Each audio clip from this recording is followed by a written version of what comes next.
Добро дојдовте во Е-училница. Јас сум наставник Сонја Евгениевска од Основното училиште Круме Кепески во Скопје.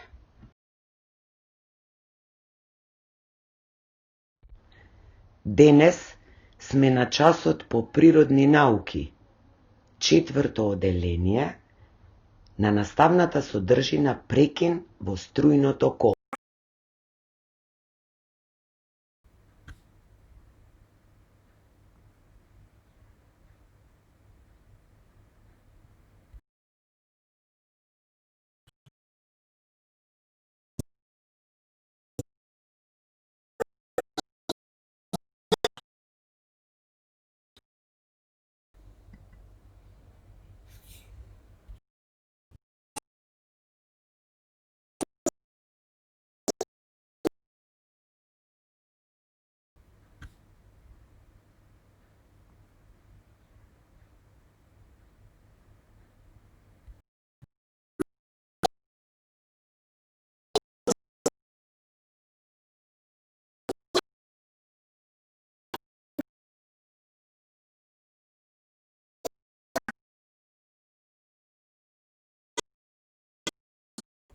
Да се подсетиме за проток на електрична енергија низ струјното коло.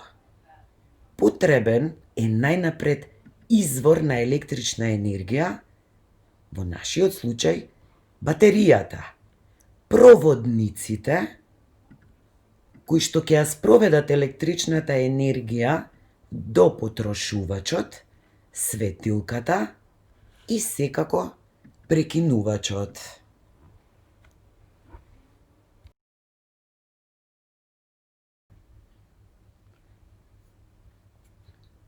Зошто користиме прекинувачи за исклучување и вклучување? Прекинувачите во колото ги користиме за контролирање на протокот на електрична енергија. Би било многу опасно да ги оставиме сите светилки и уреди постојано вклучени, а воедно и многу скапо. Прекинувачите ни овозможуваат да ги користиме уредите кога сакаме. Ако има прекин, било каде во колото, нема проток на електрична енергија.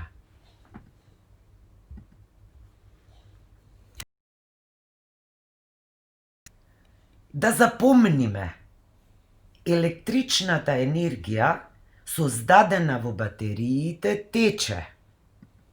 Кога прекинувачот е затворен, колото е затворено и електричната енергија може да тече.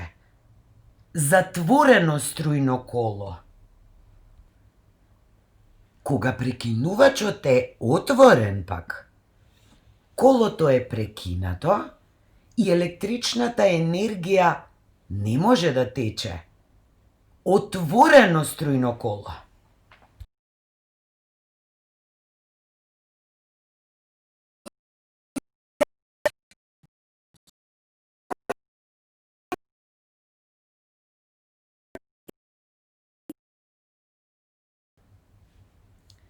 Секако, ова струјно коло нема да работи.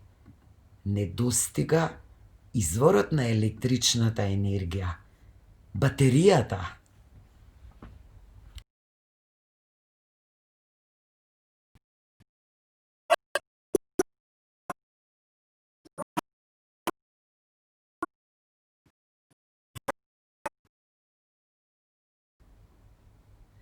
Секако, забележуваш, и ова струјно коло нема да работи. И покрај батеријата, извор на електричната енергија, проводниците и потрошувачот, светилката, ова струјно коло е отворено.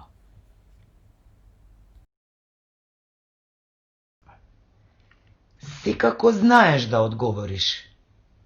Дали ова струјно коло ќе работи? Зошто?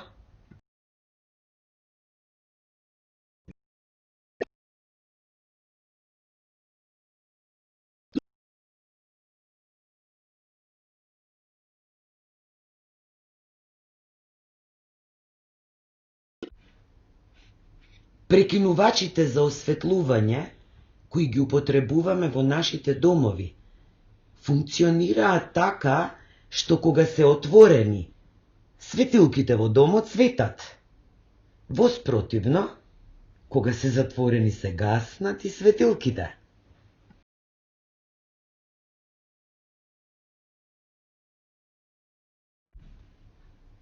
Се надевам дека уживавте во денешнава активност. Проследивте и запомнивте. Насоките за домашна работа се следни. Да се пополнат барањата на страница 17 во работните листови.